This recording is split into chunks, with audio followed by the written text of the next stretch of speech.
Before we dive in, a quick but important note. I am not a financial advisor, and this video is for informational and educational purposes only. The information shared in this presentation is not intended as financial, legal, or tax advice. You should always consult with a licensed professional for advice tailored to your specific situation. All financial decisions you make are your own responsibility. What if I told you that the American dream of homeownership comes with a hidden price tag? A price tag so enormous it could fund your entire retirement. Yet millions of Americans sign up to pay it without a second thought. I'm talking about mortgage interest.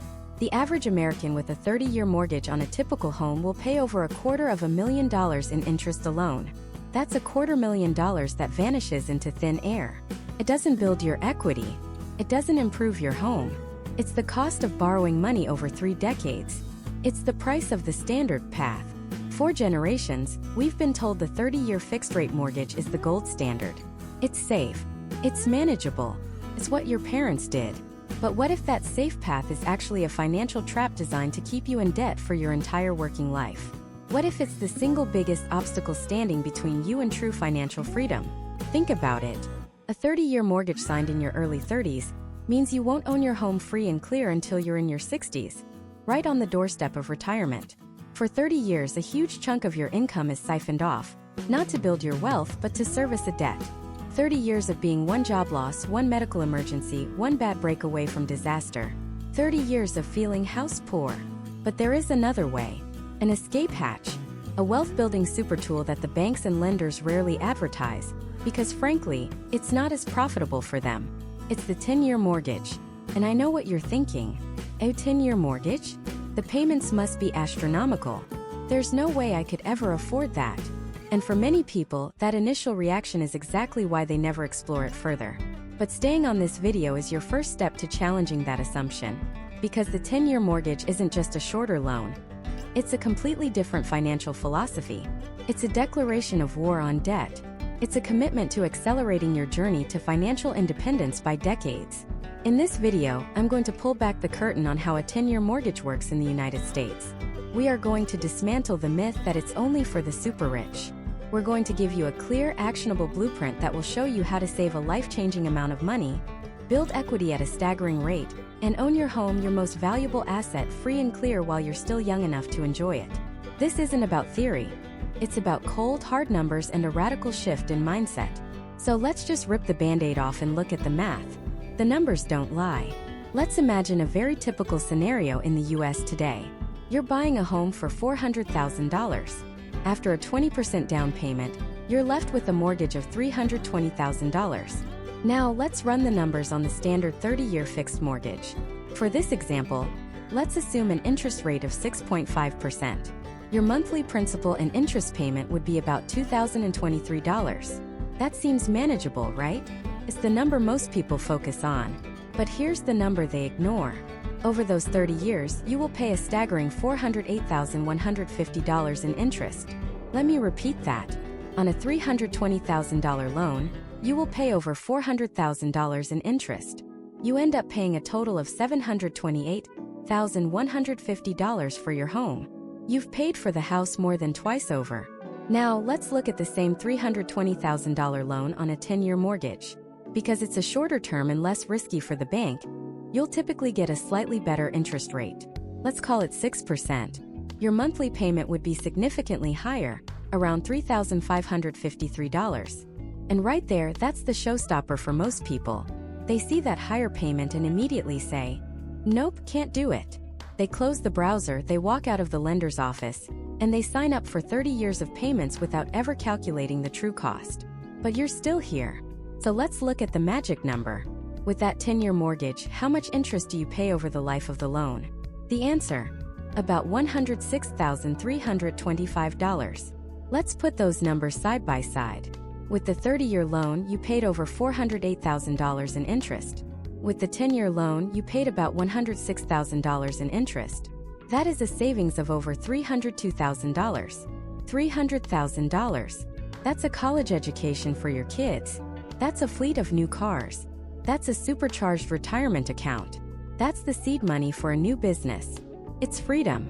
And all you did was choose a different loan term. The total cost of your home drops from over $728,000 down to just $426,000. You've saved almost the original price of the home itself.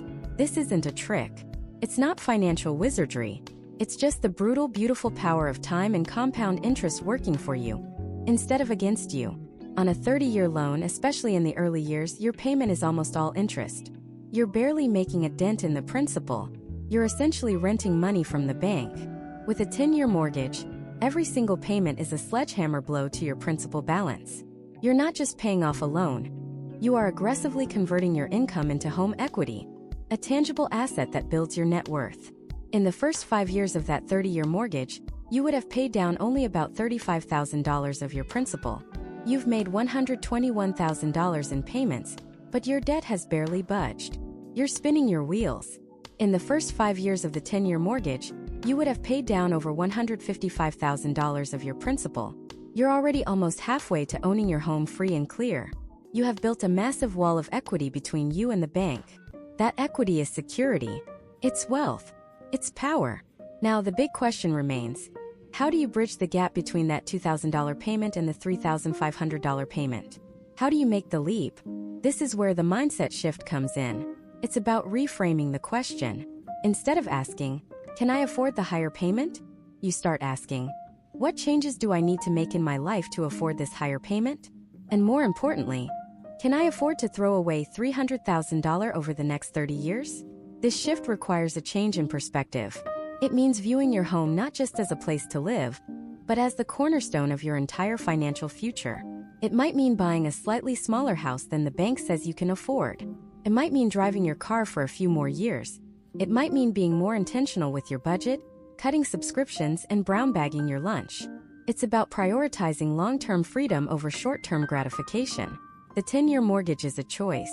It's a choice to live on less than you make so you can build a life that the majority, who are shackled to 30 years of debt, can only dream of. It's about getting your single biggest expense, your housing, eliminated from your life in a decade, freeing up thousands of dollars every single month for the rest of your life to invest, to travel, to give, to live. This isn't a fantasy. Thousands of ordinary Americans are doing this. They are teachers, engineers, nurses, and small business owners who decided to reject the standard path and forge their own. They understood that the pain of discipline for a decade is far, far less than the pain of regret for a lifetime. They are trading 10 years of sacrifice for an extra 20 years of financial freedom. That's the deal on the table. And over the course of this series, we're going to break down exactly how you can take that deal. So let's get right to it. Let's put the 30-year mortgage, the American default, side by side with its challenger, the 10-year loan. To understand the profound difference, we have to talk numbers. But I promise you, this isn't going to be your high school math class. This is the math that changes your life. Imagine a typical American home. Let's say after your down payment, you need to borrow $400,000. It's a lot of money, but it's a standard figure in many parts of the country today. Now let's lock in an interest rate. We'll use 6.5%, a fairly common rate. You go the traditional route, the 30-year fixed mortgage. Your monthly principal and interest payment comes out to about $2,528. Feels manageable. It's what everyone does. You sign the papers, you get the keys, and you start making payments. Month after month, year after year, for 360 months. Now, let's look at what actually happens over those 30 years. You pay your $2,528 every month. By the end of the loan, you have paid the bank back the $400,000 you borrowed. But you've also paid them an additional $510,800 in interest alone. Let that sink in. You borrowed $400,000. You paid back over $910,000. The cost of borrowing the money for your home was more than the price of the home itself. You essentially bought two houses, but you only get to keep one. The other one belongs to the bank. It's a ghost house built with your hard-earned money that you never get to see, live in, or sell. That $500,000 in interest is the price of time. It's the fee for stretching your payments out over a generation. Now let's run the same scenario with a different tool. The 10-year mortgage. Same $400,000 loan. Same 6.5% interest rate. The timeline is compressed. 120 months instead of 360. Your monthly payment is, of course, higher. It's $4,541. And right there, that's the number that scares everyone away. That's the sticker shock. Feels impossibly high. Seems like a punishment. But stick with me because this is where the magic happens. You make that payment every month for 10 years. At the end of that decade, what's the final tally? You've paid the bank back your $400,000. And the total interest you paid? $144,900. Let's put those two numbers side by side. With the 30-year loan, your ghost house, the tribute you paid to the bank, cost you $510,000. With the 10-year loan, it cost you $144,000. That is a difference of $365,000. $365,000. That's not a rounding error. That's a life-changing amount of money. That's college educations for your kids. That's a business you could have started. That's a retirement you could have funded. It's a supercar you never got to drive. A second home you never got to own. All sacrificed at the altar of the low monthly payment. This isn't some financial trick. It's the simple, brutal power of amortization. Amortization is just a fancy word for how your loan payment is split between paying the interest you owe and paying down the actual money you borrowed, the principal. Think of it like a seesaw. In the early years of a 30-year mortgage, the bank has all the weight. The interest side of the seesaw is slammed to the ground. Your monthly payment is mostly feeding the interest beast. A tiny, almost insignificant amount goes toward your principal, the part that actually builds your ownership. Have you ever known someone who's been paying their mortgage for 5 or 7 years? And they look at their statement and are shocked to see their loan balance has barely moved? That's amortization at work. It's a soul-crushing grind designed to keep you in debt for as long as possible. The 10-year mortgage flips the entire seesaw. From the very first payment, you are attacking the principal with a sledgehammer. Yes, you're paying interest, but a much larger portion of your payment is going directly toward owning your home faster. Each payment makes a visible, meaningful dent in your loan balance. You can feel the progress. You can see the finish line. This creates what I call an equity explosion. Equity is the part of your home you actually own. It's the difference between the home's value and what you owe. In the 30-year mortgage, you build equity at a snail's pace. For the first decade, you're basically a renter who is also responsible for fixing the leaky roof. In the 10-year mortgage, you are on an accelerated path to 100% ownership. You are building wealth at triple the speed. This is why you have to stop thinking of the higher payment as an expense. It is not an expense. It is the most effective, disciplined, forced savings and investment plan you could ever put yourself on. Every dollar of that higher payment above and beyond what you would have paid on the 30-year loan is a direct transfer of wealth. It's money that was scheduled to go into the bank's pocket over the next 30 years that you are, instead, grabbing and stuffing directly into your own pocket in the form of home equity. You are paying yourself first in the most aggressive way possible. Now the financial gurus will pop up and say, well, you should take the 30-year loan and invest the difference in the stock market. On paper it sounds smart. Take the lower payment and invest that $2,000 difference every month. And for some hyper-disciplined people that might work. But let's be brutally honest about human behavior. Most people don't. Life gets in the way. A car repair, a vacation, lifestyle inflation, that difference gets absorbed. It vanishes. But even if you are disciplined, you're trading a guarantee for a gamble. Paying down your mortgage is a guaranteed, risk-free, tax-free return on your money equal to your interest rate. In our example, that's a guaranteed 6.5% return. The stock market might give you 10% one year and lose you 15% the next. The 10-year mortgage is the foundation. It's building your financial fortress on solid bedrock. Once the fortress is built and paid for in 10 years, you have an incredible amount of cash flow freed up to invest and take risks with for the next 20 years. The 10-year mortgage isn't just a shorter loan. It's a completely different financial philosophy. It's a rejection of the idea that we should be in debt for our entire working lives. It's a conscious choice to compress the pain, to front-load the sacrifice, in order to unlock decades of freedom on the back end. It's a wealth accelerator disguised as a home loan. So the math is undeniable. The strategy is powerful. But it raises the single biggest question, the one that's probably screaming in your head right now. How on earth do you make that payment work? It seems impossible, right? For the average person, that number looks like a brick wall. Well, it's not. But it requires a complete radical shift in how you look at money, how you approach your career, and how you define what is truly possible for your own life. It's less about financial wizardry and more about mindset. And that mental shift, that's exactly where we're going next. The greatest trick the financial system ever pulled was convincing us that 30 years of debt is normal. That is the American dream. It's not a dream, it's a sedative. It's a low-dose 30-year prescription designed to keep you comfortable, compliant, and consistently paying someone else for the privilege of living in your own home. This mindset is so deeply ingrained that we don't even question it. You go to a lender, they run your numbers, and they say, "Great news!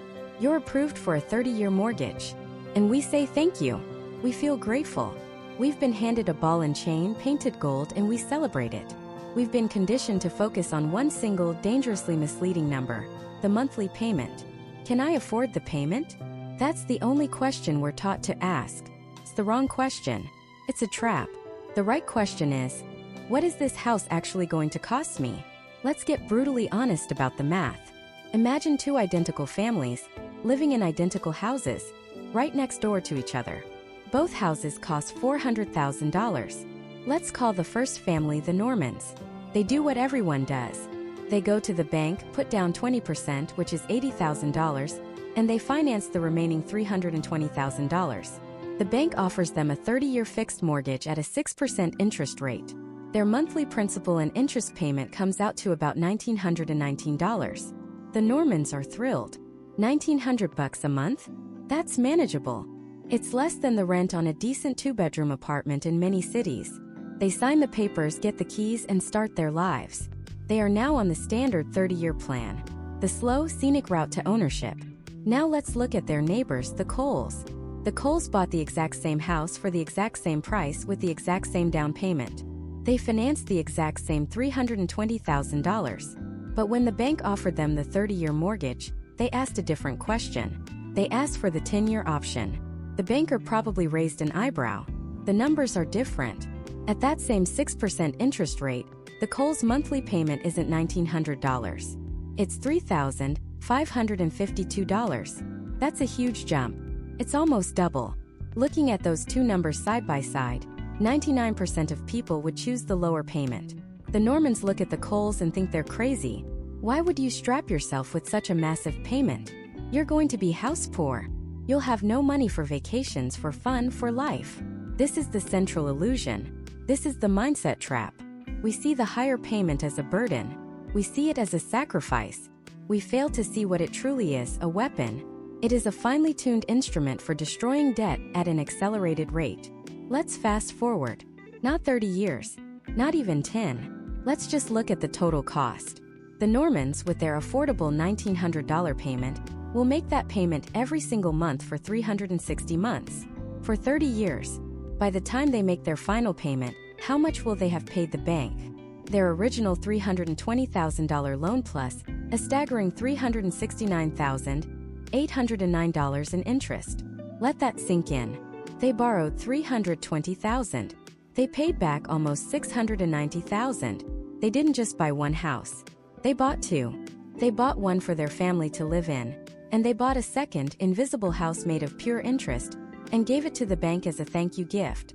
Their affordable payment cost them more than the house itself. Now let's walk across the lawn to the Coles house. They've been making that crazy $3,500 payment. It was tight, no doubt. They had to be intentional with their money, but they weren't making that payment for 30 years. They were only making it for 120 months. At the end of that decade, what was their grand total? They paid back their original $320,000 loan, plus $106,313 in interest. Let's put those numbers side by side. The Normans paid $370,000 in interest. The Coles paid $106,000. That is a difference of $263,500. $263,000. That is not a small rounding error. That is a life-changing amount of money. That's a college education for multiple kids. That's a retirement fund. That's a business you could start. That's the seed money for generational wealth. The Normans lit that money on fire and handed the ashes to the bank. The Coles captured it and put it to work for themselves. And here's the most important part. After 10 years, the Coles are done. They own their house. Free and clear. That $3,552 that was going to the bank every month? It's theirs now. All of it. For the next 20 years, while the Normans are still dutifully sending their $1,900 to the bank, The Coles have an extra $42,000 a year. Every year. For 2 decades. Who's house poor now? The family with no mortgage payment and an extra 42 grand a year to invest, save, or spend as they please? Or the family that's still shackled to their affordable payment for another 20 years, watching hundreds of thousands of their dollars vanish into the interest abyss? The 30-year mortgage is a product designed for the bank's benefit, marketed as a solution for yours. It front-loads the interest. In the early years of that loan, your $1,900 payment is barely touching the principal. You're mostly just paying the bank for the privilege of borrowing. In the first 10 years of their loan, the Normans will have paid the bank over $230,000, but their loan balance will have only decreased by about $66,000. It's like trying to bail out a speedboat with a teaspoon while the captain is drilling holes in the hull. The 10-year mortgage flips the entire equation on its head. Every single one of those larger payments is a sledgehammer blow to the principal balance. You are starving the interest monster from day one. You're not just paying off your house. You are aggressively buying back your own future. You are buying back your freedom. This isn't about being cheap. It's about being strategic. It's about understanding the rules of the game so you can play it to win, not just to survive. The financial system has built a comfortable, well-lit, 30-year-long hallway and told you to walk down it. Feels safe. Everyone else is in there with you. But there's another door. It's heavier. Takes more effort to push open. But on the other side isn't a 30-year hallway. It's an open field of financial freedom, and you can get there in a third of the time. The mental shift is moving from payment-focused thinking to total cost thinking. It's realizing that the cheapest monthly payment often creates the most expensive possible outcome. The 30-year mortgage is the most expensive way to buy a house. The 10-year mortgage is the cheapest way to buy the exact same house. And I know what you're thinking right now.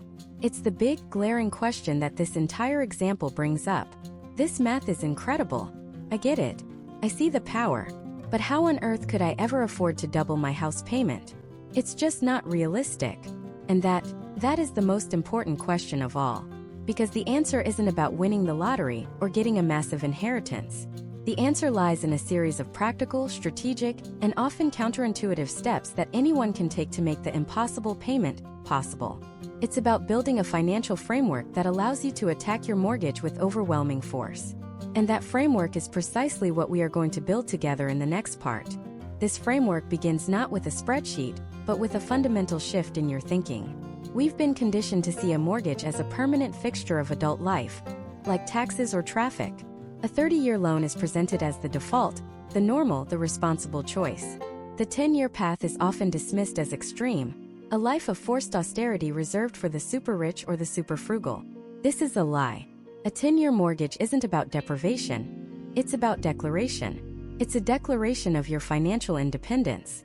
You are choosing to buy back 20 years of your life. Every extra payment you make isn't money you're losing to the bank. It's a direct purchase of your own future freedom. Think of it like this. A 30-year mortgage is a long, winding, gently sloping trail up a mountain. It's comfortable, the incline is barely noticeable, but it takes an eternity to reach the summit. A 10-year mortgage is a steeper, more direct route. It requires more effort, more focus, more deliberate steps. Your muscles might burn a little, but the view from the top is the same, and you get to enjoy it 2 decades sooner while everyone else is still hiking. You have to stop seeing the higher payment as a punishment and start seeing it as a fast pass to the rest of your life. This isn't about what you have to give up for 10 years. It's about everything you gain for the next 20. With that mindset as our foundation, the first practical step is to conduct a full-scale financial X-ray. Most people think they know where their money goes. They have a vague idea, a feeling about their spending. But feelings don't pay off mortgages. Data does. For the next 30 days, your mission is to track every single dollar that leaves your possession. I don't care if it's a 99-cent app purchase or a $4,000 property tax payment. Every single penny. You can use an app like Mint, Enab, or Empower. You can use a simple spreadsheet. You can even use a notepad or the back of an envelope. The tool doesn't matter. The act of tracking is what matters. This isn't about judging yourself. It's not about making you feel guilty for buying a coffee. This is a diagnostic tool. A doctor can't treat an illness without an X-ray to see what's happening inside. You cannot fix your financial leaks if you don't know where they are. At the end of these 30 days, you will have something most people never achieve. A crystal clear, undeniable picture of your financial reality. This is where the magic happens. Because once you have that data, you can stop guessing and start strategizing. You will discover that your financial problems are rarely caused by 1,000 tiny cuts. The idea of just cut out the lattes is a cute talking point, but it's a distraction. For the vast majority of American households, the bulk of their income, and therefore the greatest opportunity for savings, is consumed by 3 specific categories. We're going to call them the big 3: housing, transportation, and food. Let's look at a typical example. Meet the Millers. They're a couple in their mid-30s with 2 kids.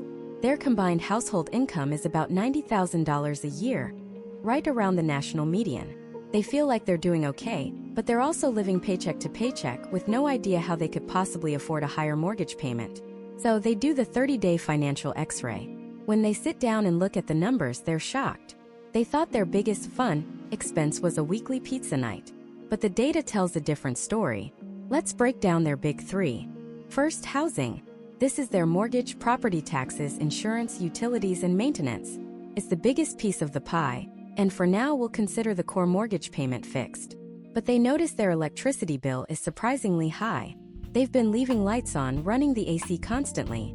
Just by being more mindful, switching to LEDs, and adjusting the thermostat by a couple of degrees, they identify a potential savings of $50 a month.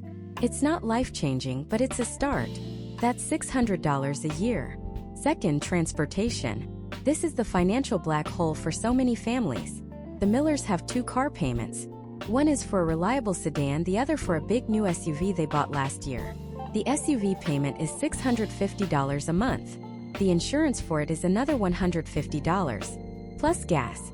Total cost for that one vehicle is over $900 a month. The X-ray forces them to ask a hard question. Do we need a brand new SUV? Or did we just want it? They realize they could sell the SUV, buy a reliable 3-year-old used minivan for cash with the equity, and instantly eliminate that $650 payment and lower their insurance. Suddenly, they've just freed up over $700 a month. That's $8,400 a year. That is a life-changing amount of money. Third, food. This is the category that stuns them the most. They estimated they spent about $800 a month on groceries and eating out. The reality? Their 30-day tracking shows they spent $1,550. It was the daily coffees, the lunches bought at work, the 2 or 3 nights a week they were too tired to cook and ordered takeout, plus their regular grocery runs. The convenience was costing them a fortune. They weren't living extravagantly, they were just living on autopilot. By committing to a weekly meal plan, brewing coffee at home, packing lunches, and limiting restaurant meals to a planned event once a week, they calculate they can realistically get their food budget down to $900 a month. That's another $650 in savings. That's another $7,800 a year. Let's add this up. $50 from housing tweaks, $700 from transportation changes, $650 from a strategic food plan. The Millers, a completely average American family who thought they were broke, have just found an extra $1,400 a month in their budget. That's $16,800 a year. They didn't get a raise. They didn't win the lottery. They simply aimed a spotlight into the dark corners of their finances and saw what was truly there. This is the power of the framework. It's not about finding an extra $20. It's about restructuring the big 3 to unlock hundreds or even thousands of dollars that are already in your possession. You are already earning the money you need to pay off your house in 10 years. It's just being misallocated to things that are actively keeping you in debt. That new car smell is the smell of 20 extra years of mortgage payments. That nightly takeout habit is the taste of working until you're 65 instead of retiring early. Now that found $1,400 is not a slush fund for a vacation. It is not an excuse to upgrade your TV. This money now has a single sacred purpose. It is a weapon. It is the ammunition you will use to launch an all-out assault on your mortgage principal. Every single dollar of it will be directed at your loan month after month without fail. This initial process of analysis and restructuring is the hardest part. It requires brutal honesty. It might mean selling a car you love. It might mean saying no to social invitations. It will require you to consciously choose your long-term freedom over short-term gratification. But once you've done it, once you've re-engineered your cash flow to create this massive surplus, the next step is to put the entire system on autopilot, to build a financial machine that destroys debt while you sleep. And that automated, unstoppable system is what we are going to design next. This machine we're about to build is designed to do one thing: to bypass your own human nature. See, the biggest obstacle to paying off a mortgage in 10 years isn't a lack of money. For most people who get this far, it's a lack of consistency. It's the daily battle between your planner self and your in-the-moment self. The planner is the one who watches videos like this, builds spreadsheets, and dreams of a debt-free future. But the in-the-moment self is the one who sees a sale on a new TV, gets tempted by a fancy dinner, or just feels tired and says, "I'll make the extra payment next month." Willpower is a finite resource. It's like a muscle that gets fatigued.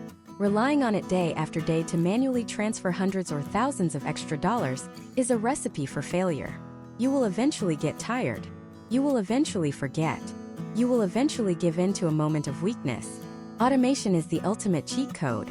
It allows your smart, disciplined, forward-thinking planner self to make one set of decisions, right now, that permanently overrules your future, impulsive, short-sighted self. You are building a system of financial guardrails so robust that it makes the right choice the default choice, and the wrong choice requires significant effort to make. You're not just moving money around. You're programming your own success.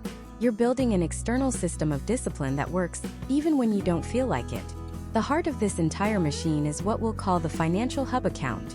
This is simply a dedicated checking account that will serve as the command and control center for your entire operation. Its function is beautifully simple. First, you will set up your direct deposits so that 100% of your take-home pay lands directly in this hub account. All income from every source flows into this single reservoir. No exceptions. Don't split your paycheck between 3 different accounts. Consolidate. Centralize your cash flow. This gives you a single, clear view of your resources and creates the pool of capital from which our machine will draw its power. Second, this hub account is the only account from which your major automated transfers will originate. Think of it like Grand Central Station for your money. Cash arrives, and then it is immediately routed to its destination on a precise, unchangeable schedule. This is not the account you use for your daily coffee or groceries. We'll get to that. For now, just understand its role. It is a temporary holding pen, a distribution center designed for maximum efficiency and zero temptation. Now let's build the automated pathways that radiate out from this hub. There are 3 primary pipelines you need to construct, and the first is the most important, the mortgage annihilator transfer. This is the automated extra payment that will do the heavy lifting. But how you set this up is critically important. You cannot simply set up a recurring transfer to your mortgage lender for the extra amount. If you do that, many lenders will simply apply that extra cash toward your next month's payment. They'll just hold it and say, "Oh great, you've paid part of next month's bill already." This does almost nothing to reduce your principal or shorten your loan term. It's a catastrophic mistake. You must set up a separate, recurring payment that is designated specifically as a principal-only payment. Every major bank and mortgage servicer's online portal has this option. It might be a checkbox you have to tick, or a drop-down menu you have to select, but it is there. Find it. When you designate the payment for principal only, you are giving the bank a direct order. Do not apply this to future interest. Do not apply this to my escrow account. Apply every single penny of this transfer directly to the outstanding loan balance. This is the kill shot. Every dollar sent this way immediately reduces the cancer of your loan, which in turn reduces the amount of future interest you will ever have to pay. So here's the exact process. Go into your Hub account's online banking portal. Set up a recurring transfer to your mortgage lender. Let's say your regular mortgage payment is $2,000 and your calculated surplus from the last step was an extra $1,500. Your first automated payment is for the standard $2,000. Set that to go out a few days before the due date. Now, create a second recurring transfer. This one is for the $1,500. Schedule it for the same day or the day after. But for this transfer, you must find and select the Apply to Principal or Principal-Only Payment option. This 2-step process ensures your mortgage is paid on time and that your extra payment does maximum damage to the loan balance. You set this up once and the machine takes over. Month after month, without any emotion or hesitation, it fires a $1,500 torpedo at the heart of your debt. The second automated pipeline from your Hub account is the life-proofing transfer. The single fastest way to derail a 10-year mortgage plan is a financial emergency. A blown car engine, an unexpected medical bill, a leaking roof, these things happen. If you don't have a dedicated cash reserve, you'll be forced to put that expense on a high-interest credit card, which is like trying to put out a fire with gasoline. Your entire financial surplus will be diverted to paying off 25% APR credit card debt instead of your 6% mortgage. It's a total system failure. To prevent this, you must automate your protection. From your Hub account, you will set up another recurring transfer to a separate, high-yield savings account at a different bank. This is your emergency fund. We're not talking about a massive amount at first. A transfer of $200, maybe $500 a month, whatever you can afford while still aggressively paying the mortgage. The key is to make it automatic. This transfer should happen on the same day your paycheck lands, before you even have a chance to see the money. It gets skimmed off the top and sent to a safe place. This builds your financial armor plate by plate, every single month without you even thinking about it. Once that fund hits 3 to 6 months of your essential living expenses, you can pause this transfer and redirect that cash flow back toward the mortgage. But until then, this pipeline is non-negotiable. It is the insurance policy for your entire plan. Finally, we construct the third pipeline, the lifestyle distribution transfer. Remember how we said the Hub account isn't for daily spending? Here's why. After the automated transfers to your mortgage principal and your emergency fund have been made, the remaining money in the Hub account needs to be sent to a different checking account, your operating account. This is the account your debit card is linked to. This is the account you use for groceries, gas, utilities, and whatever fun money your budget allows. You will set up one final recurring transfer from the Hub to your operating account for the exact amount you've budgeted for the month. This creates a powerful psychological firewall. When you look at your daily spending account, you don't see your entire paycheck. You only see what is truly available to be spent. There is no temptation to borrow from the money earmarked for the mortgage, because that money is already gone. It was transferred out automatically on payday. This system prevents the accidental overspending that plagues so many budgets. It forces you to live on what's left over after you've paid your future self first. The machine doesn't just attack debt. It enforces the very budget you designed, making discipline effortless. With these 3 automated pipelines in place, you have created a closed loop, a self-sustaining system that takes your raw income and refines it into progress, security, and freedom, all while you focus on living your life. But that's the blueprint on a perfect day. That's the schematic drawn up in a quiet room with a cup of coffee, where the numbers all add up and the future is a straight, predictable line. The system we just designed is flawless, it's powerful, it's logical, but it's designed to operate in a world that is none of those things. The real world is messy, chaotic, and completely indifferent to your perfectly balanced spreadsheet. The true test of your 10-year mortgage plan isn't how well it works when everything is going right. The true test is what happens the moment everything goes wrong. Because it will. Over a 10-year timeline, it's not a question of if life will throw a wrench in the gears, but when, what kind, and how hard. This is the part where most aggressive financial plans shatter. People treat their plan like a delicate crystal sculpture, beautiful to look at, but the slightest bump sends it crashing to the floor in a million pieces. They face one major, unexpected expense, one job loss, one medical scare, and they declare the whole thing a failure. They say, "See? It was impossible," and they retreat right back to the perceived safety of the 30-year plan, resigning themselves to decades more of debt. But what if the plan wasn't a crystal sculpture? What if it was designed from the ground up to be more like a military-grade vehicle, built with shock absorbers, reinforced armor, and redundancies? A system designed not just to perform but to survive. That's what your emergency fund is. It's not just another bucket of money. It is the single most critical component protecting your entire 10-year mission. We talked about automating contributions to it, but now we need to talk about its prime directive, how and when to deploy it. Because an emergency fund that you're too scared to touch is completely useless. It's like having a fire extinguisher you refuse to use because you don't want to make a mess. So, what constitutes a true emergency? We need a brutally simple definition. Forget gray areas. An emergency has 3 and only 3 characteristics. It is unexpected, it is urgent, and it is necessary. A last-minute deal on a flight to Hawaii? Not an emergency. It might be unexpected, but it's not urgent or necessary. A Black Friday sale on a 75-inch TV? Not an emergency. Fails all 3 tests. Your car's transmission suddenly failing, and you need that car to get to work? That is a textbook emergency. It's unexpected, it's urgent you get it fixed, and it's necessary for you to continue earning an income. A sudden medical bill, a leaking roof that's about to destroy your ceiling, an emergency flight to visit a sick family member. These are the events the fund is built for. When one of these legitimate crises hits, you don't panic. You execute a pre-planned maneuver.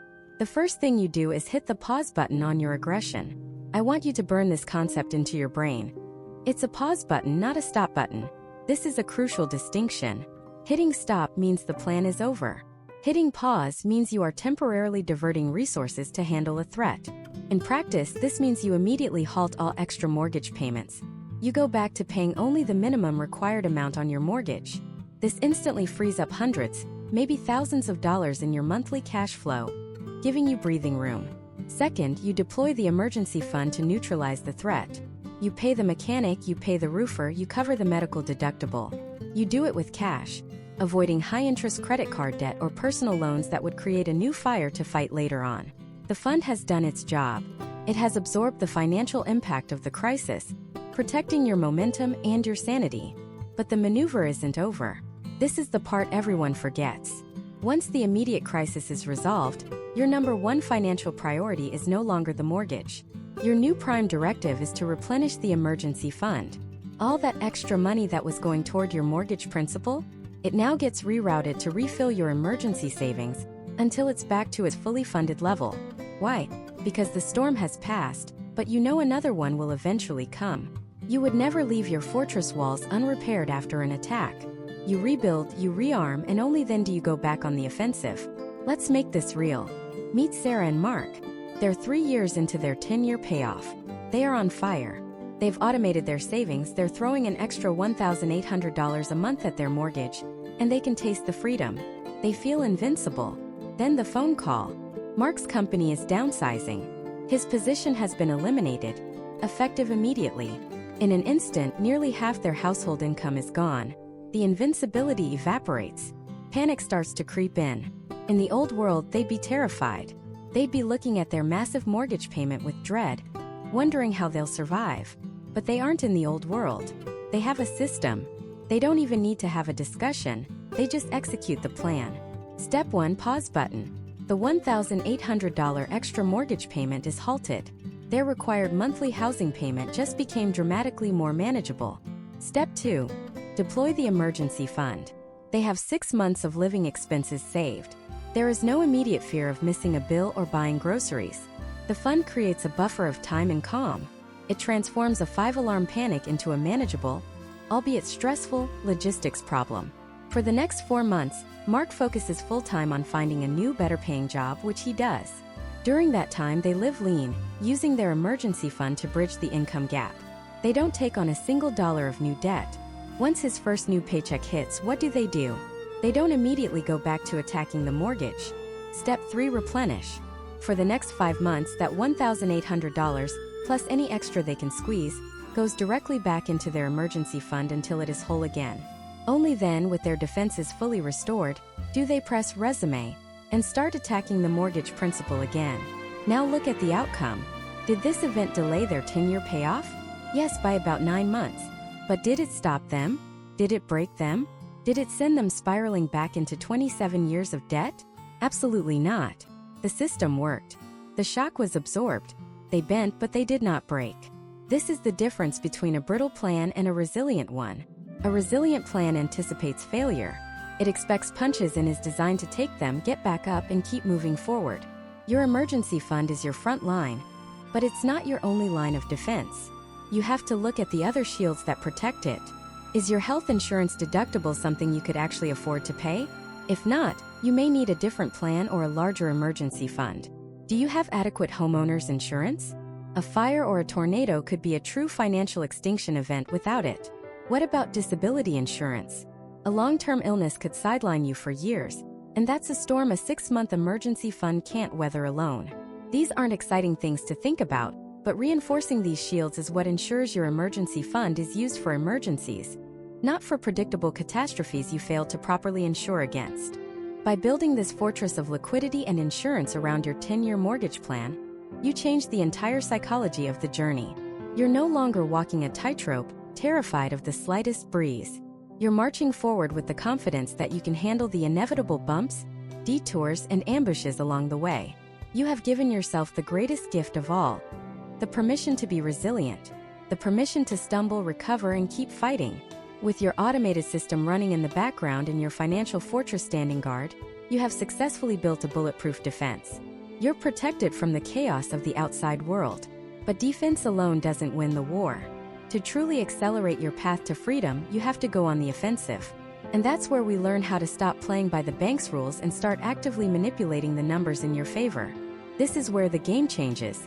For the first 30 years of their financial lives, most Americans are taught to be afraid of their mortgage. It's this giant, unmovable monster that lives in their house, and the best they can do is feed it on time every single month, for 360 months, hoping it doesn't get angry. That's the bank's game. And it's a game designed for you to lose. Because while you're playing defense, just trying not to miss a payment, they are racking up hundreds of thousands of dollars of your money in interest. Manipulating the numbers in your favor means understanding one critical, non-negotiable truth. Your principal balance is the enemy. It's not the interest rate, it's not the monthly payment. It's the total amount of money you borrowed. Every single dollar of interest you pay for the next 30 years is born from that principal balance. The longer that balance stays high, the more interest it generates. It's a parasite. Your mission, should you choose to accept it, is to kill that principal balance as quickly and violently as possible. To do this, you need weapons. Not suggestions, not tips, weapons. And the first weapon in your arsenal is the simplest, yet one of the most effective, the 13th payment sneak attack. Imagine a typical American couple. Let's call them Mark and Jessica. They have a $400,000 mortgage at a 6.5% interest rate for 30 years. Their monthly principal and interest payment is about $2,528. For the first year, they make their 12 payments on time just like the bank wants. They pay a total of $30,336. But here's the sickening part. Of that $30,000, only about $4,500 actually went to paying down their loan. The other $25,800? Poof, gone. Vanished into the bank's pocket as pure interest. They worked all year to make a tiny dent in their debt. That's the 30-year trap. But in year 2, they learn about the 13th payment sneak attack. It sounds complicated, but it's incredibly simple. They decide to make one extra mortgage payment over the course of the year. Instead of trying to come up with a whole extra $2,528 at once, they weaponize their budget. They take that extra payment, divide it by 12, which is about $211. And they tack that $211 onto their regular mortgage payment every single month. The bank system isn't designed for this. It sees the required $2,528 and is happy. Then it sees an extra $211. It doesn't know what to do with this tiny, unexpected amount, so by default, it applies it directly to the principal balance. That $211 isn't paying this month's interest or next month's interest. It is a targeted strike, a sniper shot straight at the heart of the loan. Doing this doesn't feel like a huge sacrifice. It's the cost of a few weekly lattes or a streaming service they don't use. But the effect is devastating to the bank's plan. By making that one extra payment per year, broken down into these small monthly attacks, Mark and Jessica will annihilate nearly 5 years off their mortgage. 5 years. They will save over $83,000 in interest payments. Think about that. For the price of a daily coffee, they bought back 5 years of their life and saved enough money to put a kid through college or buy a luxury car in cash. That is the power of going on the offensive. But the 13th payment is just the opening salvo. Once you get comfortable with that, you upgrade to a more powerful weapon, the principal-only precision strike. This is where you stop letting the bank decide where your extra money goes and you start giving it direct orders. See, while most banks will apply that extra $211 to the principal, some have sneaky systems. They might put it into an unapplied funds account, where it just sits there doing nothing until it adds up to a full payment. You can't let that happen. You need to ensure every single extra penny is a bullet aimed at the principal. Here's how you do it. When you make your payment, whether online or with a physical check, you explicitly designate the extra amount as principal only. If you're paying online, there is almost always a separate box where you can enter an additional principal payment. You put your extra money there. If you're mailing a check, you might even send two. One for your regular payment, and a second separate check with for principal payment only, written clearly in the memo line. Why the distinction? Because it's a command.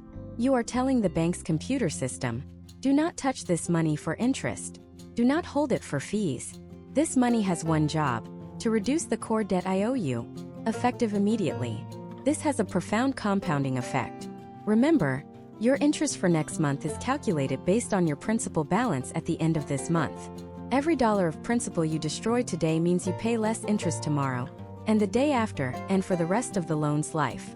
It's a domino effect in your favor. When Mark and Jessica switched from just adding a little extra to specifically designating it as a principal-only precision strike, they guaranteed that 100% of their offensive funds were working for them, not sitting in the bank's coffers. This simple act of designation is the difference between being an amateur and being a pro. Now for the heavy artillery. The final weapon for today is what I call the found money bombardment. This is how you turn unpredictable life events into a systematic demolition of your mortgage. What is found money? It's a tax refund. It's a year-end bonus from work. It's that $2,000 you made from a garage sale or a small inheritance from a great-aunt. For most people, this money is a license to spend. A vacation, a new TV, a shopping spree. For you, it is ammunition. Let's say Jessica gets a $5,000 bonus from her job. The old Jessica would see a trip to Hawaii. The new financially lethal Jessica sees an opportunity to obliterate a piece of her family's future debt. She takes that entire $5,000 and launches it as a single massive principal-only precision strike against their $400,000 mortgage. What does that one-time $5,000 payment do? On their 6.5% loan, that single act of discipline instantly saves them over $12,000 in future interest payments and shortens their mortgage by several months. It's a time machine. She just bought back months of her life for one decision. Now, the financial gurus will argue about this. They'll say, you shouldn't pay down a 6.5% mortgage. You could invest that $5,000 in the stock market and earn an average of 10%. On paper, they're not wrong. But their calculation is dangerously incomplete because it ignores the most important factor, risk. The stock market's 10% return is not guaranteed. Could go up or it could go down. Paying down your mortgage, however, is a 100% guaranteed, risk-free return on your money, equal to your interest rate. When Jessica paid down her 6.5% mortgage, she essentially locked in a 6.5% return on that $5,000 guaranteed. There is no market crash that can take that away from her. But more than that, it's a return you can feel. It's not just a number on a screen. It is a concrete step toward freedom. Every found money bombardment is another link in the chain of debt that you shatter. You can see your loan balance plummet. You can feel the weight lifting off your shoulders. The psychological victory of seeing your biggest debt shrink is a fuel that no stock market ticker can provide. It builds momentum. It makes you want to find more found money to throw at the problem. You start a side hustle not for fun money, but for freedom money. That tax refund isn't a bonus. It's a weapon you can't wait to deploy. By combining these three strategies, the consistent 13th payment sneak attack, the tactical principal-only precision strikes, and the overwhelming found money bombardments, you transform your mortgage from a 30-year prison sentence into a 10-year challenge you can and will win. You are no longer the bank's passive customer. You are an active, strategic adversary, outsmarting the very system designed to keep you in debt. These offensive maneuvers are incredibly powerful. They can easily shave a decade or more off a traditional loan. But they all operate within the rules of your existing mortgage contract. They are about playing the bank's game, but playing it better, faster, and smarter than they ever expected. But what if you could stop playing their game altogether? What if you could flip the entire table, throw out the old rulebook, and force the bank to give you a completely new one, written in your favor?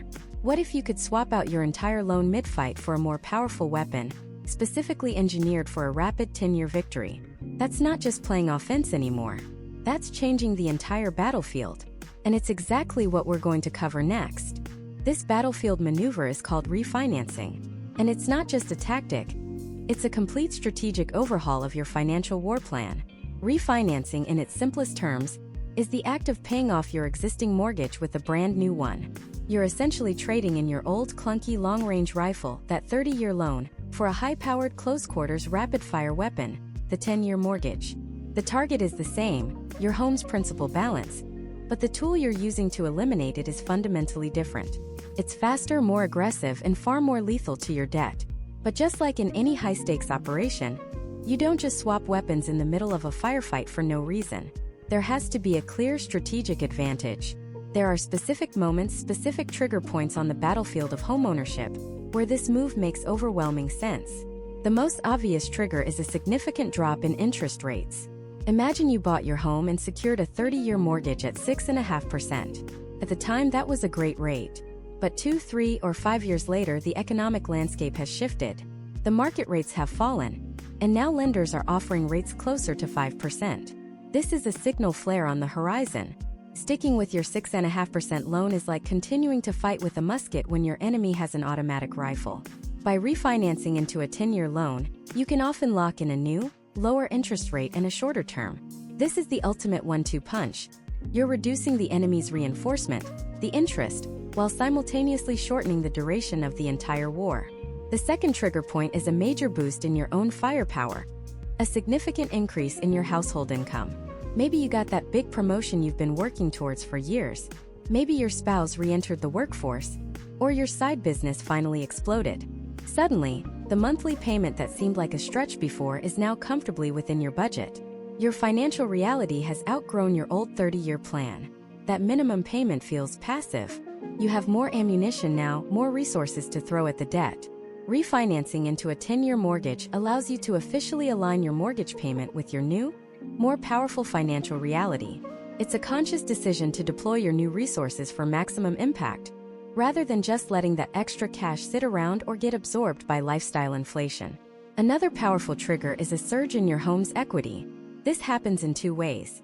You've been diligently paying down your principal, and the housing market in your area has been on a tear, driving up your home's value. This combination is critical because it changes your loan-to-value ratio, or LTV. Think of LTV as how much you owe compared to how much your house is worth. When you first bought your home, you might have had a 95% LTV. But now, 5 years later, between your payments and market appreciation, you might have a 60% LTV. To a lender, you are now a much lower risk. You have more skin in the game. This improved LTV can unlock the very best interest rates and terms, making the switch to a 10-year loan even more attractive and affordable. And this leads directly to one of the most satisfying reasons to refinance: the assassination of private mortgage insurance, or PMI. If you put down less than 20% when you bought your home, you've been paying this extra fee every single month. It's a ghost payment. It doesn't go towards your principal, it doesn't go towards your interest, it just goes to the lender as insurance because you were considered a higher risk. But once you have 20% equity, you are no longer required to pay it. Refinancing is often the cleanest and fastest way to prove you've crossed that 20% equity threshold and formally eliminate PMI from your monthly payment forever. Killing off $100 or $200 a month PMI payment frees up that cash, which you can then roll directly into the higher principal payment of your new 10-year mortgage. You're literally using the money you were giving away to now pay yourself. So the signals are there. The opportunity is ripe. How do you actually execute this maneuver? It's important to understand that refinancing isn't just a simple adjustment to your current loan. You are applying for a brand new mortgage from scratch. The bank will put your entire financial life back under the microscope. You'll have to gather the paperwork dragon: recent pay stubs, W-2s, tax returns, and bank statements. They will order a new appraisal on your home to get its current market value, confirming that your equity is what you think it is. And crucially, refinancing is not free. You will have to pay closing costs just like you did when you first bought the house. These can include loan origination fees, appraisal fees, title searches, and other administrative charges, often totaling 2 to 5% of the new loan amount. This is the single most important calculation you need to make. It brings us to the concept of the break-even point. The break-even point is your mission clock. It's the precise moment when the money you're saving each month finally covers the upfront cost of the refinance. The math is simple. Take your total closing costs and divide them by your monthly savings. Let's say your closing costs are $6,000. But by refinancing to a 10-year loan, you're eliminating PMI and getting a better rate, and your calculations show you'll be saving $300 a month in total interest charges compared to your old loan. $6,000 divided by $300 a month equals 20 months. Your break-even point is 20 months. This means that for the first 20 months, you're just paying back the cost of the refinance. But from month 21 onward, every single penny of that $300 is pure, unadulterated savings and accelerated equity. If you plan on staying in your home for at least a few years, blowing past that break-even point is where the real victory begins. Let's put it all together with a real-world scenario. Meet the Millers. 5 years ago, they bought a home for $400,000 with a 30-year mortgage at a 6% interest rate. Their monthly principal and interest payment is about $2,400. After 60 payments, they've paid down their loan to about $370,000. But over those 5 years, they've paid a staggering $114,000 in interest alone. Now their income has gone up and market rates have dropped. They decide to refinance that remaining $370,000 balance into a 10-year mortgage at 5%. Their new monthly payment jumps to about $3,925. Yes, that's about $1,500 more per month, a serious commitment. But look at the result. Over the next 10 years, they will pay roughly $101,000 in total interest. Had they stayed on the original 30-year path, they would have paid over $290,000 more in interest over the remaining 25 years. By making this strategic change, they are saving nearly $200,000 and will own their home outright 15 years sooner. They are not just winning the war, they are rewriting the history books of their family's financial future. This isn't just a financial transaction. Refinancing from a 30-year to a 10-year mortgage is a psychological declaration. It's the moment you stop passively accepting the 30-year timeline as standard and start actively dictating the terms of your own freedom. You are drawing a line in the sand and telling your debt its days are numbered. It's a profound shift from being a borrower to being a commander of your own capital. So you've done the math, you've checked the rates, and you're ready to pull the trigger on the most powerful financial weapon in your arsenal. But even the sharpest sword can be fumbled. There are landmines in the refinancing process that can blow up your entire strategy, costing you thousands and trapping you in a worse position than before. And the banks, well, they aren't exactly going to hand you a map. So, how do you navigate this minefield successfully? What are the hidden traps you absolutely must avoid? The first and most infamous is the prepayment penalty. This is the financial equivalent of a tripwire. You're sprinting towards the finish line, ready to pay off your loan early, and the bank hits you with a massive fee for the privilege of giving them their money back ahead of schedule. It sounds insane, right? You're being punished for being financially responsible. But from the bank's perspective, they just lost years of guaranteed interest payments from you. That was their projected profit, and they're not letting it go without a fight. These penalties are designed to make paying off your mortgage early so expensive that you simply give up and stick to their original 30-year timeline. How do you sidestep this trap? It's buried in the fine print. Before you sign a single document, you need to ask one simple, direct question. Does this loan have a prepayment penalty of any kind, under any circumstances? Get the answer in writing. Look for it specifically in your loan documents. Some are hard penalties, meaning they apply whether you sell the house or refinance. Others are soft, applying only to a refinance. For a 10-year mortgage strategy, either one is a deal breaker. If you see that clause, you walk away. No exceptions. It's a non-negotiable red line, because it renders your entire plan useless from the start. The second trap is more subtle. It's not a penalty, but a psychological sleight of hand. It's the gap between the loan estimate and the final closing disclosure. The loan estimate is the document you get early on that breaks down the approximate costs. It's the bank's first handshake, their good faith offer. But good faith has a lot of wiggle room. They might lowball certain third-party costs, like title insurance or appraisal fees, making their offer look more attractive than their competitors. You commit, you go through the whole underwriting process, you set a closing date. And then just days before you get the keys, the final closing disclosure arrives. And suddenly, those estimated fees have mysteriously inflated. At that point, you're so emotionally and financially invested that backing out feels impossible. You feel trapped. And you are. They've cornered you into paying hundreds or even thousands more than you budgeted for. The way to defuse this bomb is through obsessive comparison. When you get a loan estimate, don't just look at the interest rate. Scrutinize every single line item in Section C. The services you can shop for. Call the title companies and attorneys yourself. Get real quotes. Challenge the numbers. Make it clear you're not an easy mark. Now for a trap that lies dormant for years before it springs. The escrow ambush. When you get a mortgage, the bank often sets up an escrow account to pay your property taxes and homeowner's insurance on your behalf. Each month, a portion of your payment goes into this account. Sounds convenient, and it is until it isn't. Here's the problem. Banks are notoriously bad at estimating these costs, especially in areas where property values and insurance premiums are rising fast. For the first year, maybe two, everything seems fine. Then you get a letter. It's a notice of an escrow shortage. They'll tell you your property taxes went up more than they expected, and now you have a deficit of, say, $2,000. And not only do you have to pay back that shortage, but they're also recalculating your future payments to prevent it from happening again.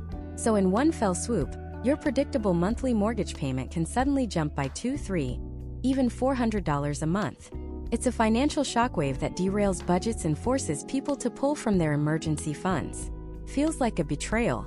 The system that was supposed to make your life easier has just put you in a financial chokehold. The defense here is proactive awareness. Don't trust the bank's estimate. Do your own research. Know what your property taxes and insurance costs actually are. Every year, anticipate that they will go up, and set aside extra money in your own high-yield savings account to cover any potential shortfall. You beat the ambush by seeing it coming a year in advance. Next is a trap that masquerades as a lifeline, the refinancing illusion. When interest rates drop, the airwaves are flooded with ads promising to lower your monthly payment. For someone on a tight budget, it sounds like a perfect solution. But for someone on a 10-year payoff plan, it's one of the most dangerous traps of all. Why? Because every time you refinance, you're essentially resetting the clock. You pay thousands of dollars in new closing costs, and you're thrown right back to the beginning of a new amortization schedule, where the vast majority of your payment is going to interest, not principal. You might lower your payment by $100 a month, but you've just extended your sentence of debt by years and paid a fortune to do it. You've traded short-term relief for long-term bondage. For the 10-year mortgage holder, refinancing is almost never the answer. The goal isn't a lower payment. The goal is a zero payment. Don't get distracted by the mirage of a slightly smaller bill today. Stay focused on the ultimate prize of total financial freedom tomorrow. And that brings us to the most tempting trap of all, especially once you've built some serious equity, the Helix Siren Song. A home equity line of credit. As you aggressively pay down your mortgage, the bank will notice. They'll see your equity, your real wealth building up, and they will start sending you offers. You've been pre-approved for a $50,000 line of credit. Tap into your home's equity for a dream vacation, a new car, or to consolidate other debt. Sounds like free money. It feels like a reward for your hard work. It is a gilded cage. A Helix turns your home, your fortress of security, into a piggy bank. It encourages you to treat your single greatest asset like a credit card. You're taking the very equity you fought tooth and nail to build and converting it back into high-interest, risky debt. It completely undermines the entire philosophy of a 10-year mortgage. The goal is to eliminate the lien holder from your life, to own your home outright. A Helix invites them right back in, giving them a claim on your wealth and putting your home at risk if you can't make the payments. The only way to win this battle is to refuse to play. Shred the offers. Delete the emails. Your home equity is not a slush fund. It is the foundation of your future wealth. Protect it at all costs. These traps are not accidents. They are features of a system designed to keep you in debt for as long as possible. They prey on a lack of knowledge, on emotional decisions, and on the simple desire for an easier path. But every single one of them can be disarmed. It takes diligence, it takes foresight, and it takes a willingness to question everything you're told. You have to become the expert on your own mortgage. But knowing the traps is only half the battle. Now comes the most important part. How do you assemble the perfect team? What are the exact, word-for-word questions you must ask a loan officer to know if they're on your side or just a salesperson? What are the 3 non-negotiable items you must demand during the application process to guarantee your success? And what is the bulletproof, week-by-week financial blueprint that takes you from where you are now to holding your deed free and clear in just 10 years? We've navigated the minefield. Now it's time to draw the battle plan. This isn't a list of suggestions. This is your playbook. The financial mechanics are simple. The real challenge is execution. Let's break down the 10-year journey into 4 distinct phases. Phase 1, the pre-assault. This is the 12 months before you even apply for the loan. Your mission here is to become the perfect borrower, the A+ student that lenders fight over. First, your credit score. This isn't just a number. It's your discount code for life. Your goal is a FICO score of 760 or higher. How? Get your credit utilization below 10%. If you have a $10,000 limit on a credit card, your statement should close with a balance under $1,000. Pay off small nuisance balances completely. And for the love of all that is holy, set up autopay for every single bill you have. One late payment can be a financial landmine. Second, the down payment. We are aiming for a non-negotiable 20% down. Why? To completely obliterate private mortgage insurance, or PMI. PMI is a wealth-destroying parasite that protects the lender, not you, and it can add hundreds to your monthly payment. To get to 20% in a year, you need to go on a financial lockdown. This is your savings sprint. Every dollar is a soldier you're sending to the front lines. Use a zero-based budget. Every dollar of income is assigned a job. Sell everything you haven't used in 6 months. The old electronics, the clothes, the furniture. That's not clutter, that's cash. Pick up a side hustle, not forever, but for this one-year mission. Driving for a rideshare, freelance work, tutoring. Anything to accelerate your savings. Third, you will surgically reduce your debt-to-income ratio, or DTI. This is the percentage of your gross monthly income that goes toward debt payments. Lenders want to see this number as low as possible. You're going to attack your highest interest debt first, usually credit cards or personal loans. Every spare dollar goes to vaporizing this debt. This triple threat approach, pristine credit, a 20% down payment, and a low DTI, doesn't just get you approved. It gets you the absolute best interest rate possible, which is the foundational advantage for the entire 10-year plan. Phase 2, shock and awe. This is the year you get the mortgage and establish an unbreakable system. You will not just walk into your local bank. You will shop for your mortgage like a hawk. Get quotes from at least 3 different lenders and 1 independent mortgage broker. A broker can shop your application to dozens of wholesale lenders you've never even heard of. When you get the official loan estimates, you compare them line by line, focusing on the interest rate and the lender fees in Section A. A quarter-point difference in your rate can mean tens of thousands of dollars over the life of the loan. Once you close on the house and get that 10-year mortgage, you automate your attack. The single most powerful weapon in your arsenal is the extra principal payment. You will set up an automatic payment system. Do not rely on willpower. The day you get paid, a fixed, additional amount is automatically sent to your lender, designated for principal only. How much? You take the monthly payment for a 30-year mortgage on your loan amount, and you subtract the monthly payment for your 10-year mortgage. That difference is your minimum extra payment target. Better yet, round up to the nearest 100. If your 10-year payment is $2,850, you set up an automatic payment for $3,000. This small, consistent action, started from day one, has a seismic impact on the amortization schedule. You are front-loading your assault, killing the interest before it has a chance to grow. Phase 3, the grind. This covers years 2 through 7. This is where discipline turns into progress. The initial excitement has worn off, and now it's about consistency. During this phase, you will have a written policy for all financial windfalls. Tax refund, bonus from work, inheritance. That money does not hit your checking account without a plan. A simple rule could be, 50% goes directly to the mortgage principal, 30% goes to your retirement investments, and 20% you can spend guilt-free.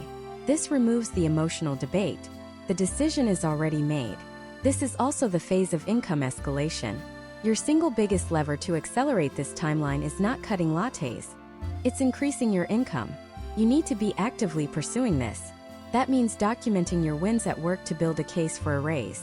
It means updating your resume and interviewing for a new job every 2 years. Even if you're happy where you are. The fastest way to a 20% raise is often by changing companies. If you have a side hustle, this is the time to systematize it and grow it. Every extra $1,000 you earn isn't just $1,000. It's a tool to buy back months of your life from the bank. As you see the principal balance plummeting on your statements, it creates a feedback loop of motivation. You're not just paying bills, you're visibly winning a war. Phase 4, the final push. Years 8 through 10. The end is in sight. You can taste it. This is where you can get creative. If you've made significant extra payments, you can look into a mortgage recast. This isn't a refinance. For a small fee, the lender will re-amortize your remaining balance over the rest of the original term. This would dramatically lower your required monthly payment. But you don't take the lower payment. You keep paying your old aggressive amount, and now an even larger portion of it goes directly to principal. It's like putting a turbocharger on your engine for the final laps. As you get within $10,000 or $20,000 of the goal, create a mortgage freedom fund in a separate high-yield savings account. Watching that final balance grow gives you a tangible, exhilarating target. This is the countdown. You might even gamify it, challenging yourself to find extra cash to get there 1 month sooner. And then comes the day. The day you make the final call, get the payoff amount, and send that last glorious payment. There is a profound, almost indescribable feeling that comes with this moment. It's not just about numbers on a screen. It's the quiet confidence of knowing that the roof over your head is yours. It's the peace of mind in a storm. It's the removal of the single largest expense from your life forever. But the story doesn't end there. In fact, this is where the real story of wealth creation begins. What happens the month after you pay it off? That massive payment, let's say it was $3,000 a month, no longer goes to the bank. It now works for you. You've just given yourself a $3,000 a month raise for the rest of your life. Now consider this. The person with the 30-year mortgage will keep making that payment for another 20 years. But you take that $3,000 a month and you invest it in a simple low-cost index fund. For the next 20 years, assuming a conservative 8% average annual return, that $3,000 a month, the money you were already used to not having, grows to over $1.7 million. Let me repeat that. By enduring 10 years of focused discipline, you unlock the potential to create an extra $1.7 million for your retirement, on top of all your other investments. This is the hidden prize. This is the grand slam. Paying off your house isn't the finish line. It's the starting gun for true financial independence. It transforms your greatest liability into your greatest asset, and then it unleashes your largest expense to build a legacy. It's a choice between 30 years of payments to a bank or 10 years of payments to yourself, followed by 20 years of explosive wealth creation. The path is clear. The plan is in your hands. The choice is yours.